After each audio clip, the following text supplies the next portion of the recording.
नमस्कार, आप देख रहे हैं IBC 24। मैं हूं आपके साथ विजय कुमार पंड्या और शुरुआत करेंगे छत्तीसगढ़ की खबरों की। लेकिन एक बड़ी खबर पहले रायपुर से मिल रही है, जहां छत्तीसगढ़ के सरकारी कर्मचारी और अधिकारियों को एक सौगात मिली है। सीएम ने 5% महंगाई भत्ता बढ़ाने का ऐलान किया है। तो 12% से बढ़ाकर महंगाई भत्ता 17% किया। 1 जुलाई 2021 से ये बढ़ा हुआ महंगाई भत्ता प्रदेश के 4.5 लाख से ज्यादा कर्मचारियों को इसका फायदा मिलेगा।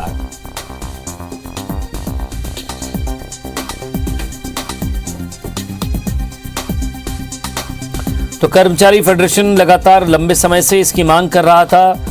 उनके नेता लंबे समय से ये कह रहे थे कि वेतन विसंगति और तमाम 14 सूत्री मांगे थे उनकी। उन्होंने इस पर सरकार को फोकस करने के लिए कहा था। महंगाई भत्ते के लिए भी वो लगातार सरकार से बातचीत कर रहे थे। लेकिन अब खबर ये मिल रही है कि सीएम भूपेश बघेल ने महंगाई भत्ता बढ़ाया है छत्तीसगढ़ के सरकारी कर्मचारियों और अधिकारियों का।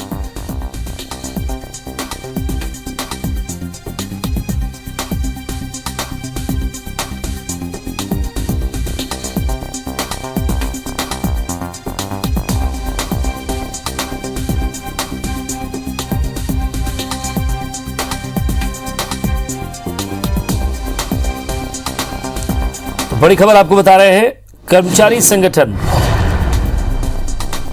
अपनी मांगों को लेकर अड़ा था और अब इस पर सीएम ने ध्यान दिया है। विजय झा जी कर्मचारी नेता है, हमारे साथ जुड़ रहे हैं फोन पर।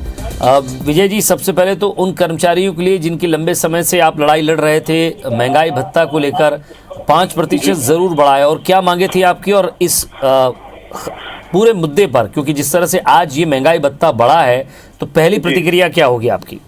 पहली प्रतिक्रिया ये होगी कि माननीय मुख्यमंत्री जी ने हमारी बातों को सुना है और 1 जुलाई 19 से लंबित जो 5% महंगाई भत्ता उसको देने की घोषणा उन्होंने किया। सामने में हमने उनको तर्क दिया कि आपके चुनावी घोषणा पत्र में ये जो स्कूल सफाई कर्मचारी हैं उनको अंशकालिक से पूर्णकालिक करना है। 2 घंटा काम करते हैं उसको 8 घंटा काम कराना है और 2000 से 10,000 देना है। हेलो जी जी सर, अपनी बात कहिए आप। हाँ, तो 2000 से 10,000 देना है तो 47,000 लोग उसमें कम हो जाएंगे।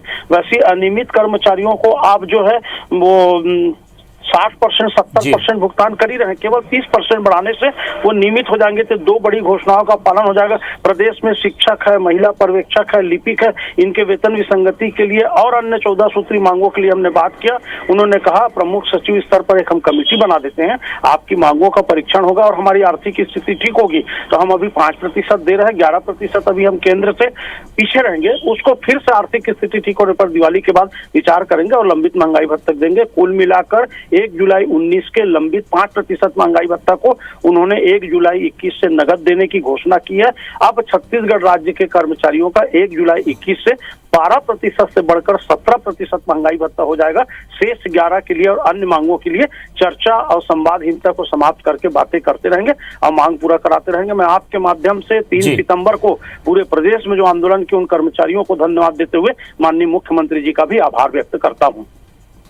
धन्यवाद विजय जी इस तमाम बातचीत के लिए। तो मुख्यमंत्री का धन्यवाद कर रहे हैं विजय झा, कर्मचारी नेता हैं। उन्होंने कहा है कि और भी बाकी मांगों पर जरूर विचार करेंगे मुख्यमंत्री जी।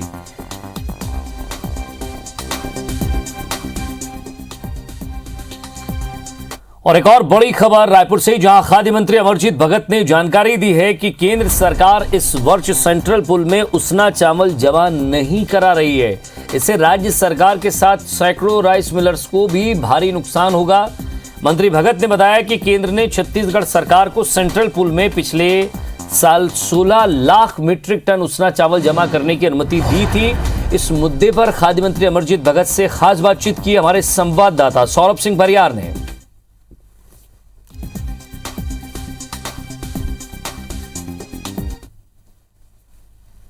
केंद्र सरकार ने सेंट्रल पूल में उसना चावल लेने से मना कर दिया है और निश्चित रूप से जब ये मना किया गया है तो लगभग 16 लाख मैट्रिक टन जो है सेंट्रल पूल में उसना चावल लिया जाता है। अब ऐसे में अब राज्य सरकार की क्या है तैयारियां, किस तरीके से इस समस्या से निपटेंगे, और इसलिए हमारे साथ खाद्य मंत्री अमरजीत भगत जी हैं।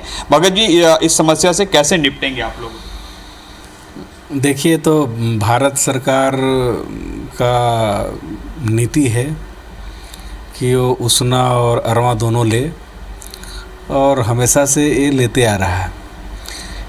उसी को फॉलो करते हुए सभी प्रदेश में उसना मिल स्थापित हुआ है।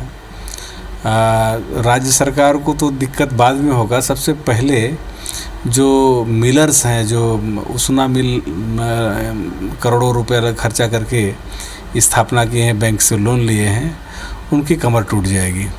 और हम तो जैसे वहाँ से उसना का कोई जब स्टेटस नहीं दिखा कि कितना कितना चावल सेंट्रल पूल में लेंगे, तो उसना को उन्होंने जिक्र ही नहीं किया है। इससे साफ होता है कि सेंट्रल पूल में इस बार उसना लेने का उनका मंशा नहीं है। तो हम भारत सरकार को पुनः एक निवेदन भेज रहे हैं कि अनुरोध पत्र कि आप हमेशा की भांति उस रेशियो में उसना भी खरीदें।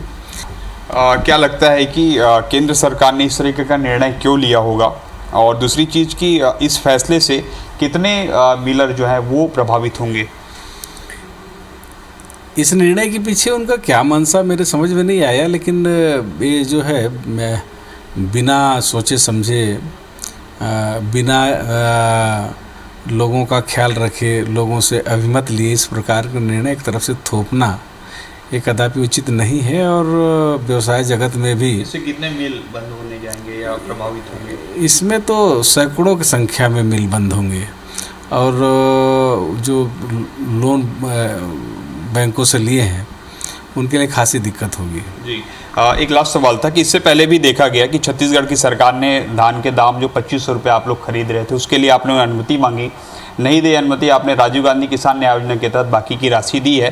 तो ऐसे में क्या लगता है कि कहीं ना कहीं राज्य सरकार जो कामकाज कर रही है उस पर हो सकता है कि सेंट्रल लगातार बाधित कर रही है?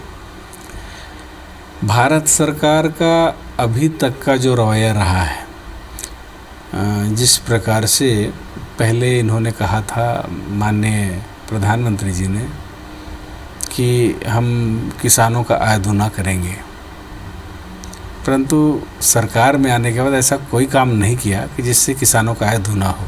तो ये थे हमारे साथ खाद्य मंत्री अमरजीत भगत, जिन्होंने स्पष्ट तौर पर बताया है कि राज्य सरकार जो है किसानों के साथ रहेगी। लेकिन सबसे बड़ी बात यह है कि जिस तरीके से पिछले 2 साल से देखा जा रहा है कि राज्य सरकार को धान खरीदी और उसके निष्पादन पर जो है काफ़ी माथापच्ची करनी पड़ रही, काफ़ी नुकसान भी हो रहा है। और इस स्थिति में अगर उसना चावल की खरीदी सेंट्रल पूल में नहीं होगी तो निश्चित रूप से एक बड़ा नुकसान राज्य सरकार को और झेलना पड़ेगा। कैमरा मैन अजय के साथ सौरभ सिंह परिहार, IBC 24 रायपुर। बीजेपी की प्रदेश प्रभारी डी पुरंदेश्वरी के थूकने वाले बयान को लेकर कांग्रेस हमलावर होती नजर आ रही है। कांग्रेस ने उसे छत्तीसगढ़िया स्वाभिमान से जोड़ने की कोशिश शुरू कर दी है। मुख्यमंत्री भूपेश बघेल ने इस मुद्दे पर प्रेस कॉन्फ्रेंस करके बीजेपी पर कई गंभीर आरोप लगाए, तो वहीं बीजेपी ने भी मीडिया के सामने सफाई दे दी। पुरंदेश्वरी का आशय थूकना नहीं फूकना कहना था, जिसे कांग्रेस पार्टी तिल का ताड़ बना रही है। एक बार अगर आप पीछे मुड़कर थूकेंगे ना, उस थूक में भूपेश बघेल और उनके पूरे मंत्रिमंडल बह जाएगी। बीजेपी की प्रदेश प्रभारी डी पुरंदेश्वरी के इसी बयान पर छत्तीसगढ़ का सियासी पारा लगातार ऊपर चढ़ रहा है।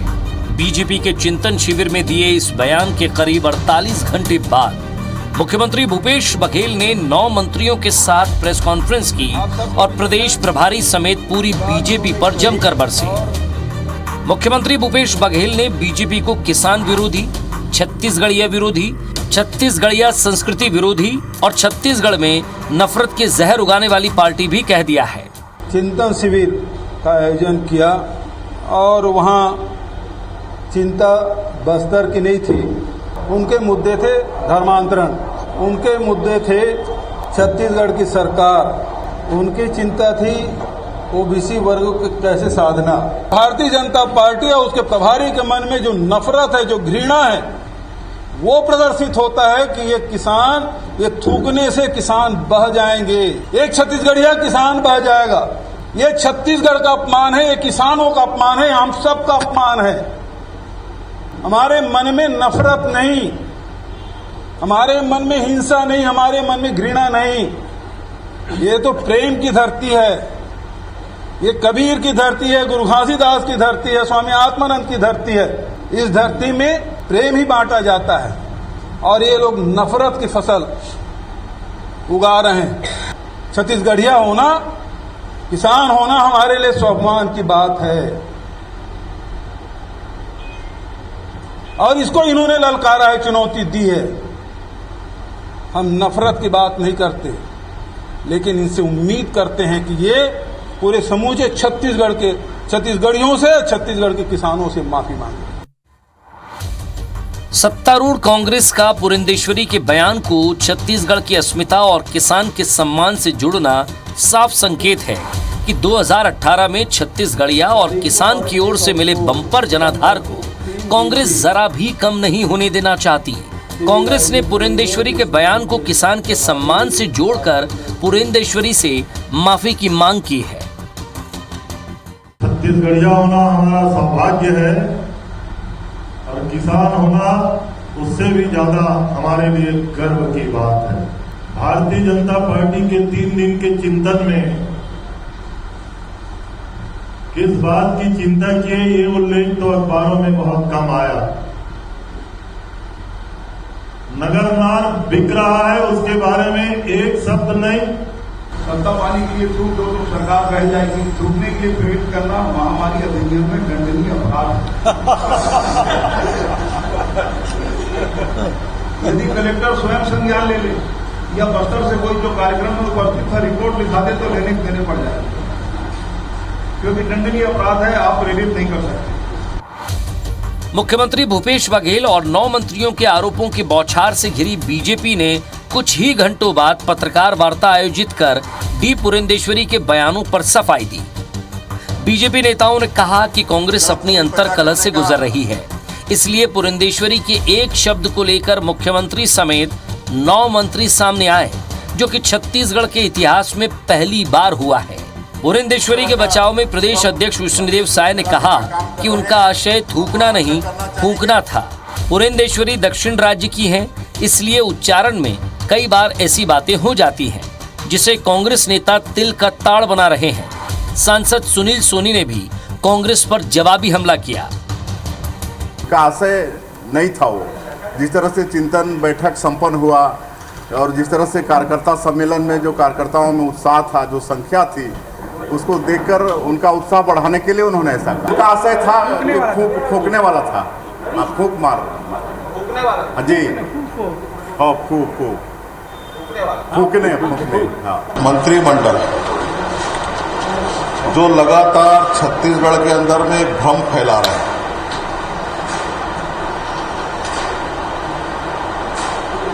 और केवल अपने कांग्रेस की अंतर्कलह में अपने शक्ति का प्रदर्शन करने के लिए